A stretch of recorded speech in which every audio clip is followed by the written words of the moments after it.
We've asked. Nothing.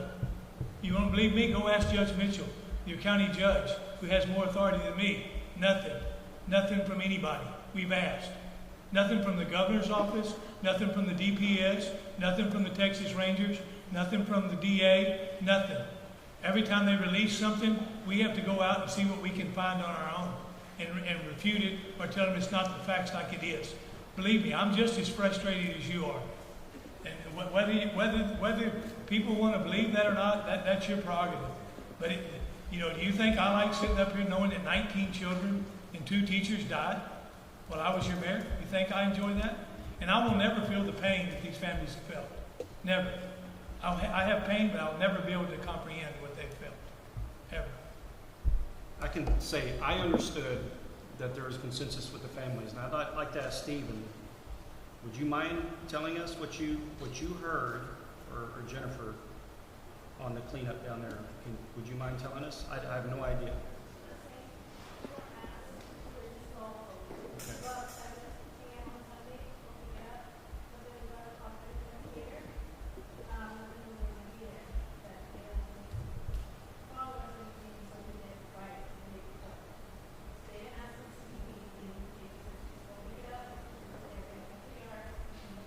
Thank you. Is there any other direct families here? I'd like to hear from them. We have it all on text message. She texted us and she told us. You're a direct family? My daughter was test mata. Okay. I want to apologize to everyone here for the city. And if we can get those crosses back, I don't know where they all are. I don't know if some disappeared. I want to get them all back over there. If we can restore something there, we will do that. Mayor, I would ask that the city manager and the staff communicate personally with these families, ask them what they want. If they want the crosses back, just put them back. If they want that big cross that Ms. Costa was talking about at a certain location, just do that for the families.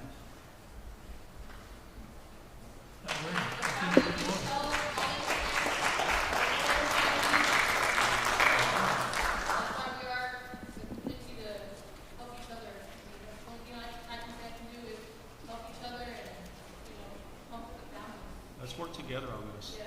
I'm willing to, I'll help. Whatever you guys need, I'll help you, whatever you need. I'll help too. I will too. We're all here to help.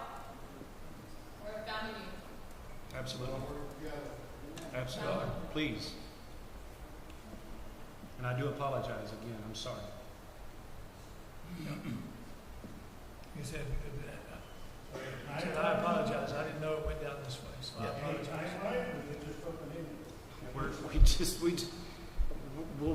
We're going to figure it out. I promise. We'll figure it out. Do you want to help? You want to help me lead that? Can you guys help that? And we can contact the families and kind of, you know how to get hold of me. Okay, we'll do that. Let's fix this. Let's get something back on. Pastor Daniel Meyer. Thursday, my husband and I were driving by the plaza. Thursday, sometime I guess during the day, I don't remember morning or afternoon, it was during the morning. And there was about 4 or 5 employees, city employees, bagging black garbage bags. They had like 4 or 5 big garbage bags where they were throwing stuff away. That's the greenery. We've saved all of the greenery from that plaza. All of that has been saved. None has been thrown away. All of that's going to be mulched. And if there's somewhere, if there's a memorial built that has flowers and things, the plan is to mulch all of that and use that as the mulch in the fire pits. That's what we had heard originally. But All of that is saved. And if you'd like to come see it, I will take you over there and show you. All of this away, they're dead flowers, and I'm like, wow. No. What about these ornaments, flowers and everything? She says we're gonna store these and the stands, and we're just gonna return the stands to the flower shop to see if they want it back. We have no need for them. I can't answer that. Well, I talked to one of the family members today, and he went and got all the stuff that came from the plaza for his family. He came to my office and saw me today.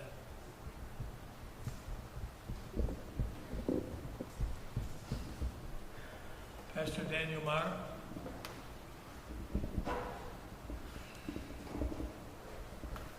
Mr. Mayor, Council. I have a concern. Like my wife mentioned a minute ago, we were driving in from San Antonio at 4:50.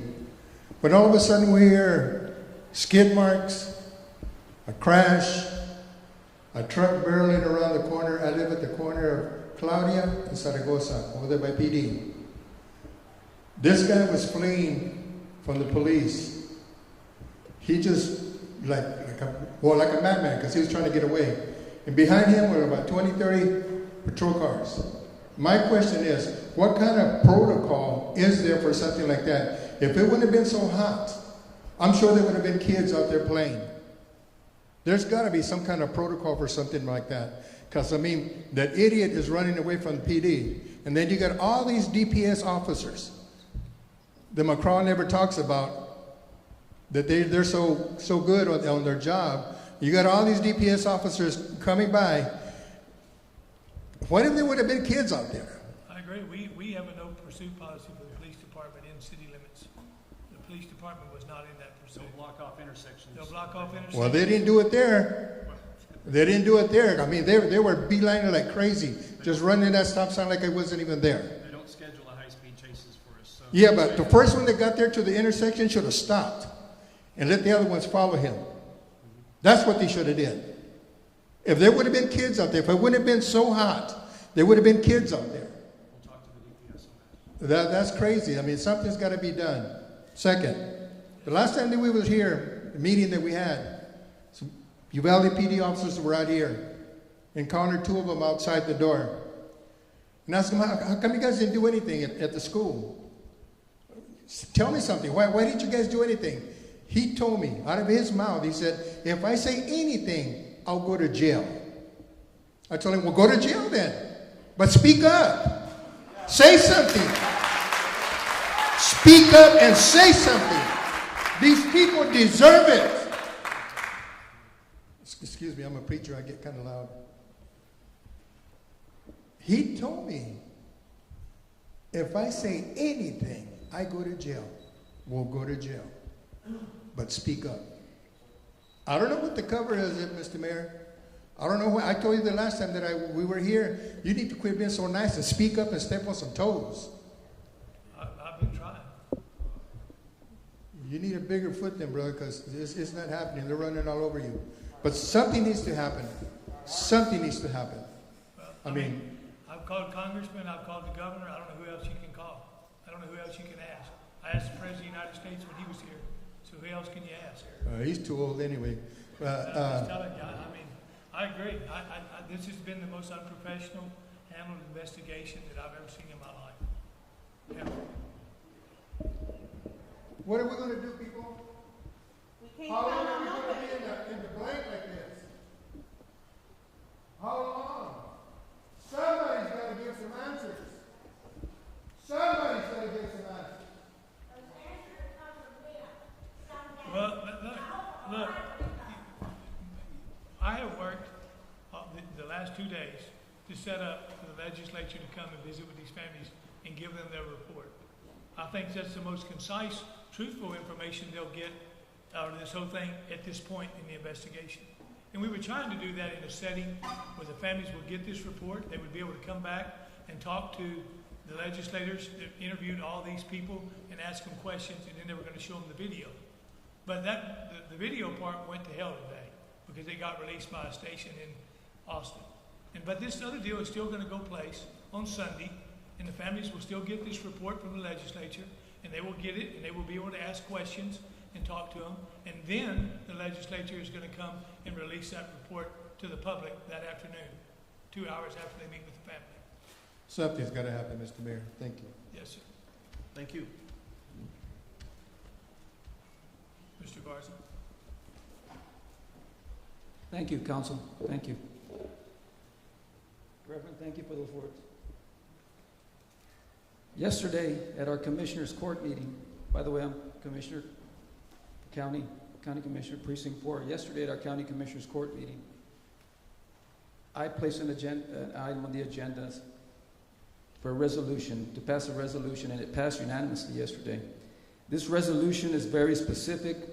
It's asking Governor Abbott to call a special session of the legislature to consider raising the minimum age of purchase from 18 to 21 for semi-automatic assault rifles. I feel most Texans, most Uvaldians that I've spoken to here are in agreement that something needs to be done to raise that age level from 18 to 21. I visited with gun advocates here in town. Some said 20, most of them said 21, and some even said 25. The idea, I agree, the idea that people have to wait till the age of 21 here in Texas to purchase alcohol, to purchase tobacco products, a revolver, a handgun, and yet anyone can purchase an AR-15 the minute they turn 18 years of age. That's crazy. And our state legislatures might be hearing us, but they're not listening to us. And I am asking, respectfully asking, that the City Council of Uvalde pass the same resolution. I'm going to email you, Mr. DiPiazza, that resolution that we voted on yesterday.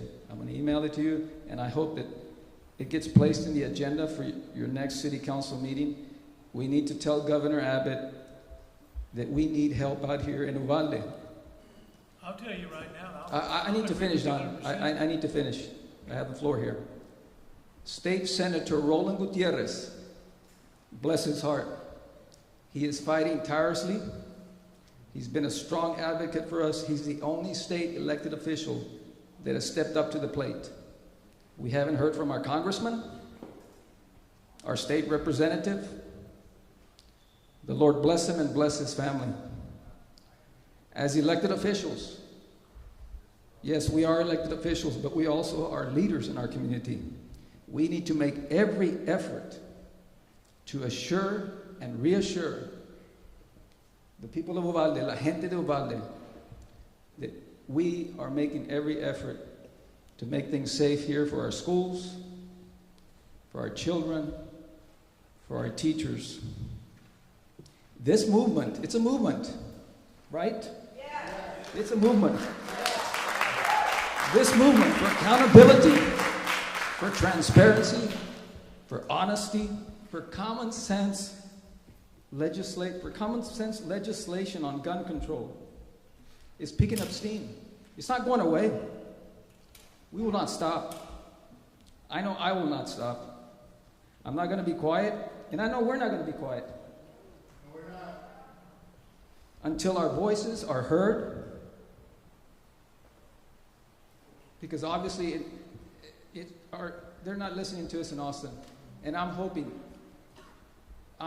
that if we don't get this special session called by Governor Abbott, I understand the legislature is going to start in January, but this has to be a priority. And we all have to, as elected officials, we have to contact Governor Abbott and our state legislators and tell them that this is priority number one here in Uvalde. I want to thank you guys for letting us speak our minds, speak what's coming from our hearts. I want to thank you. And we will always be Uvalde strong. Thank you and God bless you. Ronnie, just so you know, I spoke to Senator Gutierrez the day we met with the president on the tarmac. Told him I would go with him 100% to make that law happen, to do it. I was there when he asked the governor for the special session at the auditorium that day at the high school. I was there.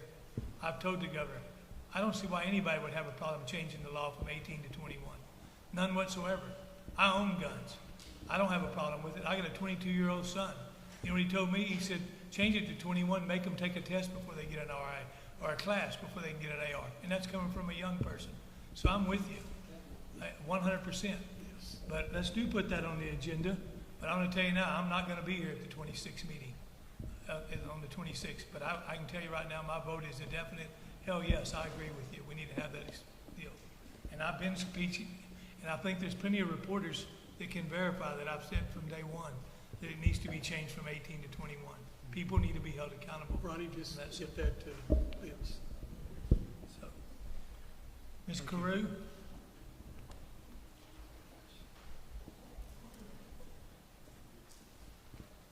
Good evening, Council. Thank you for the opportunity to address you this evening. Family members in attendance and supporters of the families, those of us that are committed to continuing to speak up, to stand up, to speak up for accountability, transparency, and truth. Because at the end of the day, I like to say that term if you've ever heard me speaking. It's about truth. It's about what is the truth. What happened on May 24th? I do want to acknowledge that Councilman King was also at the march and rally on Sunday. Appears that all of you were there, and sincerely appreciated, I'm sure, by the community.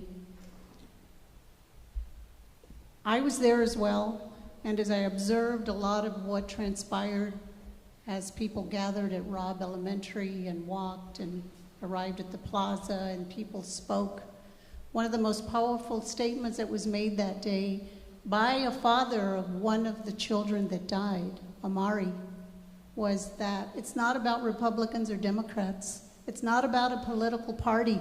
It's about the people taking responsibility to hold their elected officials, whoever they are, whatever party they represent, accountable for how they lead. You know, the city of Uvalde, you gentlemen have been slammed to the wall for many, many days and weeks. And rightly so, to some extent. But I'd like to see the same kind of fire put under the seats of the school board, the superintendent, county commissioners, our law enforcement agencies, district attorney.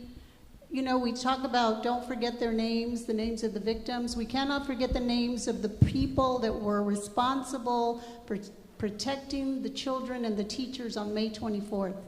Not only was it Pete Arredondo, our school district chief of police, it was also acting police chief of the city of Uvalde, Mariano Vargas, one of your own.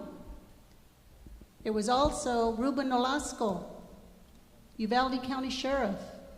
It was also whomever is in charge of the DPS units for the Uvalde County, whoever's in charge for the units for the Border Patrol in Uvalde County. All of those individuals, if not as responsible or more responsible than their officers, they're supposed to be the ones that lead. They're the ones that are supposed to be in the front line leading the troops. And when I looked at that video tonight, somebody sent it to me. I didn't go looking for it. I didn't expect it until Sunday, just like the rest of you. And when I looked at that video and I saw the officers who were standing in that hallway doing nothing except standing back, I was very, very disappointed. And I know that I've heard this council say that we cannot release information. If you're going to step on some toes and just whatever you need to do to bring the truth forward, were your officers debriefed? Have your officers, all that were there that day, been debriefed, asked what exactly did you do that day? Where were you? What did you do? What didn't you do? And you can gather that information as a city, and whether the district attorney likes it or not, you can share it with the community, if nothing else with the parents, so that we can begin to know the truth. You can't speak truth for DPS, but you can speak truth for Uvalde, for the city of Uvalde, the same as Dr. Harrell can speak truth for the Uvalde CISD Police Department. So those are excuses. I mean, it's about standing up and speaking out. It's about, you know what, if I lose my seat, so be it. If I get put in jail, like somebody said, so be it. Because people need answers, and they need them sooner rather than later.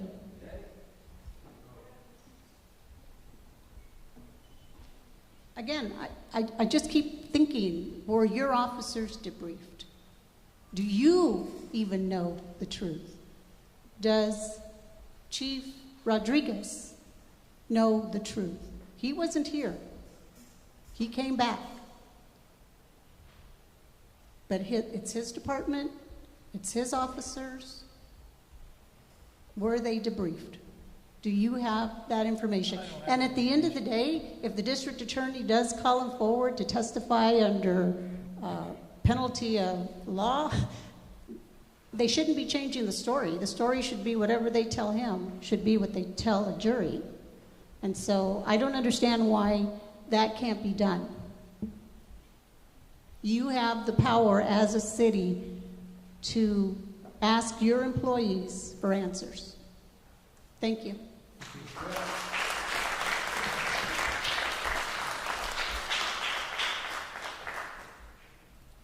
Item 5, consent agenda. 5A, consider the minutes of the June 21st, 2022 special city council meeting and the June 30th, 2022 special city council meeting. 5B, consider payment of bills over $5,000 from June the 17th, 2022 through July the 8th, 2022. I reviewed these items. Motion to approve the consent agenda, item 5A and 5B. Second. Motion made by Councilman King, seconded by Councilman Balky. All those in favor? Aye. Motion carries. Item 6, 6A, consider appointing a mayor pro tem for the city council of the city of Uvalde, Texas. So I would like to appoint Lalo Zamora for mayor pro tem.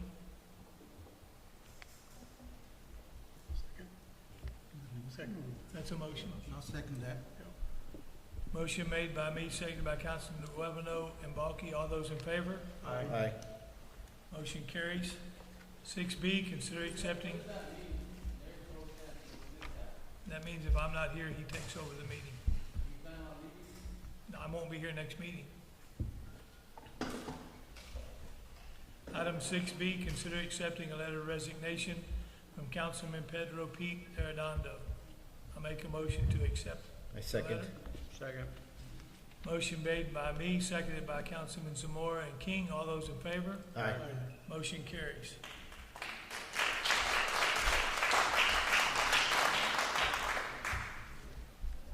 Item 7A, or item 7, special election, 7A, consider a resolution establishing a procedure for special election to fill a vacancy in the city of Uvalde, Texas, and order an election for November 8, 2022.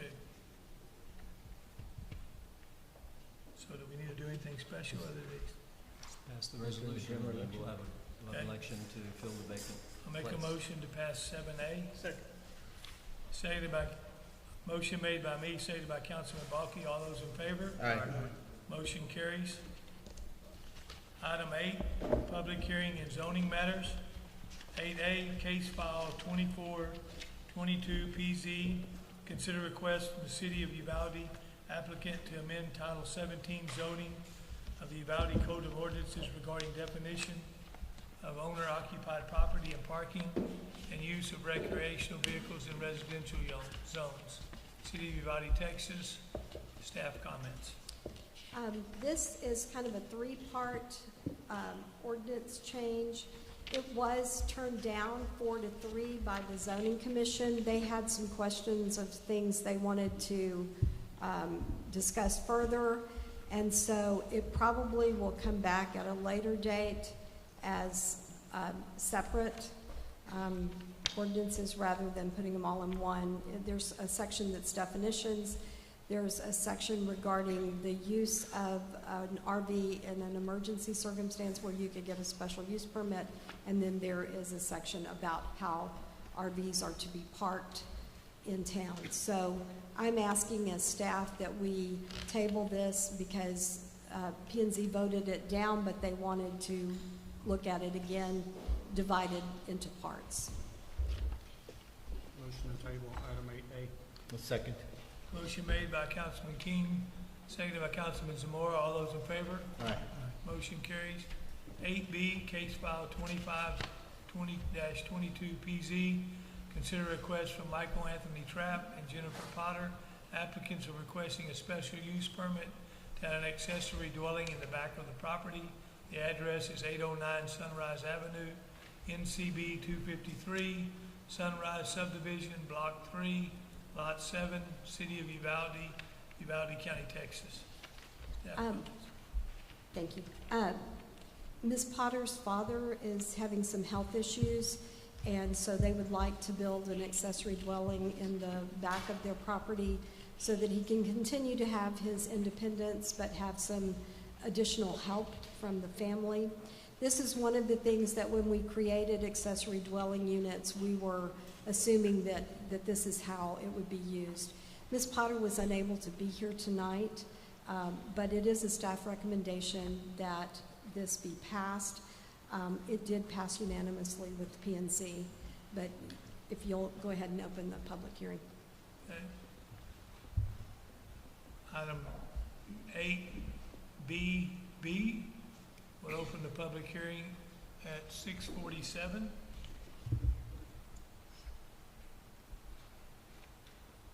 No one wants to speak, so we'll call it 6:47 and a half. We'll convene the meeting for discussion and decision on application. Make a motion to approve 8B. Second. Motion made by Councilman Balke, seconded by Councilman Zamora. All those in favor? Aye. Motion carries. 8C, case file 23-22PZ. Consider request for Uvalde Allied Development, Jose Huerta. Applicant is requesting a subdivision of property into 10 lots. The address is Abstract 216, Survey 75, City of Uvalde, Texas, Uvalde County, Texas.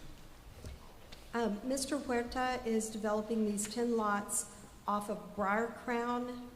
They're in between Briar Crown and Ham Lane. He's worked with city staff.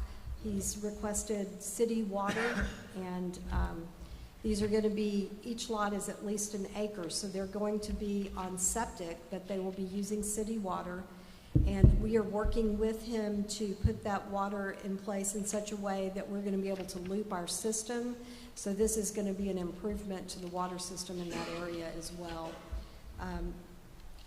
Like I said, 10 acre, slightly more than an acre lots. They are all outside the city limits. Where the new truck stop is? They're closer to the college Okay. end. Mhm. So we'll open a public hearing. where is this exactly? It's off Ham Lane? It's kind of parallel to where the Cottonwood subdivision is, but it's behind those houses that face Ham Lane. There's that little court, and then it's like a couple of houses north of that, but behind those houses. So it opens out onto Briar Crown. Yeah, it should have the aerial maps in there. And the water department's bought off on this, we got enough water pressure, it's not gonna affect Yes, anything? we've been working with the water 'Cause that's a department real on low this. water pressure area on that in town. Mr. Zamora says that it will work. Should be approved. Okay. We'll open public comments at 6:50.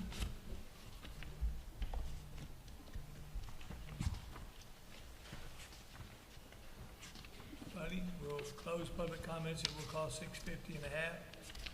C, reconvene meeting for discussion, decision on application. Approve 8C. Motion made by Councilman Balke, by seconded or nobody? I second the motion. Motion made by Councilman Balke, seconded by Councilman Zamora. All those in favor? Aye. Motion carries. Item 9, new business.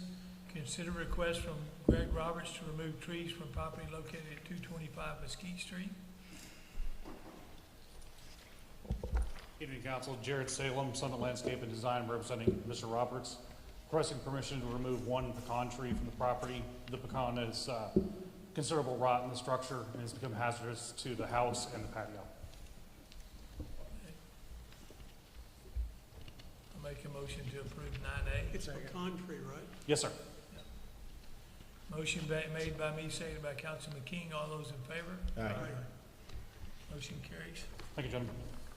9B, consider request from Ms. Mayella Castanon for the donation to Community Health Development Incorporated for a 1 acre tract of city property adjacent to the VF Corp site. Mayella. Good evening, Mayor and the Councilman. My request is to ask for 1 acre be adjacent to the BF Corporation and behind CHDI. If approved by the council, my proposal will be to build a daycare facility for our staff. You know that recruiting is difficult, and CHDI has been a challenge for us. This is not in competition with all the other daycares in town, but it's mostly to provide recruitment and retention of our staff. There's not another daycare in town that is open late hours like we work at the clinic, and Saturdays. So that's, right before the meeting I was asked, what would I do, or what would CHDI give the city for this? And I would say that it will be providing health care to the community of Uvalde and jobs. So if, with all respect, I request the approval of that 1 acre of land behind CHDI. You're serving, what, 11,000 people now? Over 11,000 people. Yeah. And as we know, not that I want to put more emphasis on the Rob tragedy, but we do see a need for more healthcare, more quality. We need to recruit more staff. We need to be ready for what's coming. This is not something that is going to be over in a week or a month. It's going to have decades of repercussion on the health of our community. So we're just trying to get ahead of the game and start getting ready to recruit more providers, more nurses, more staff. Motion to approve item 9B, or have city staff begin the process of that. I don't know how we handle that. Is that our problem? What is the process on that, Mr. Gutierrez? Did you know? I have to defer to the city attorney on that if we're gonna actually gift the property. Do we own it? Yeah. We I'll do start own it. there. It's Yes, part okay, of the I was property gonna say. that we own, that BF sits on. It's a small 1 acre tract sort of to the west of the BF property. And then we have an additional 7 acres to the north of it still, and then the property that BF sits on. Okay, and I'm happy to work with Susan and staff. I need to look at the deed and figure out, what we have, but it's certainly doable. So all we're It'd doing probably is donating the appropriate land? Yeah. Probably appropriate to. Nothing else. A motion to They're proceed gonna with the take care of process. Motion to proceed with the We're process. gonna take care of the building, utilities. Yes, everything. we're not doing anything. We're just not gonna land. give nothing else but the land. No. Second the motion. Yeah, it's good. I mean, you service all our veterans here too in Uvalde County. You're doing a Yes, good we do. job. So thank you for that. And yes, I'll second the motion. It's almost a little bit landlocked back there, so there's probably not very much use for it, and it's only an acre, so. Motion made by Councilman King, seconded by Councilman Zamora. All those in favor? Aye. Oh, excuse me, Councilman Luevano seconded that Oh, also. second. Okay, I'm sorry. Thank you. Thank you. All those in favor? Aye. Motion carries. 9D, no, excuse me, 9C, consider approval of naming a street in the Springer Track subdivision. This is a piece of property that you'll probably see in the next month or so as a subdivision. This is the property on Fort Clark where the old Wood, or you may know it as Galloway house, was. This is the house where Dale Evans was born. It is being subdivided into 6 lots, and they're going to not face Fort Clark, but they're going to face the side streets. And in a very unusual circumstance, the street on the west side has never been named. And it's not often that you have something that, when you bring it up, the entire city staff all are in agreement, but the city staff has asked that the city council name it Los Angeles in memory of all of those that we lost on May 24th. I'm going to approve 9C. I'll second it. Motion made by Councilman Balky, seconded by me. All those in favor? Aye. Okay. 9D is to consider declaring a local state of disaster due to immigration crisis. And before we start there, the reason for this is, again, we have had the bailouts in Uvalde.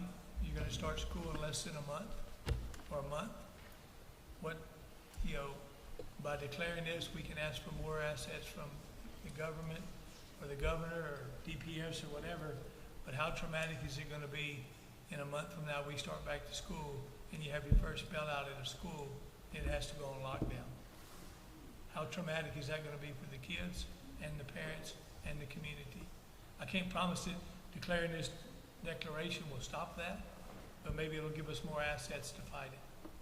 So that's the reason for putting this on the agenda, because I don't think it's gonna do anything, the traffic's gonna do anything but increase more and more with the way it's going. I'm just telling you. And I don't think that, I mean, in the past year, these schools have been on lockdown over 54 times. So maybe we can do something to bring more awareness to it and get it to stop the bailouts. Motion to approve item 9D. Second. Motion made by Councilman King, seconded by Councilman Zamora. All those in favor? Aye. Motion passes. Item 10, will convene into executive session pursuant to section 551.087 regarding economic development negotiations, and convene into executive session pursuant to 5.1 regarding consultation with attorney on a matter in which the duty of the attorney to the governmental body under the Texas disciplinary rules of professional conduct of the State Bar of Texas clearly conflicts with this chapter. So we'll go into we going back here to executive session. It's 6:58 p.m.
Thank you.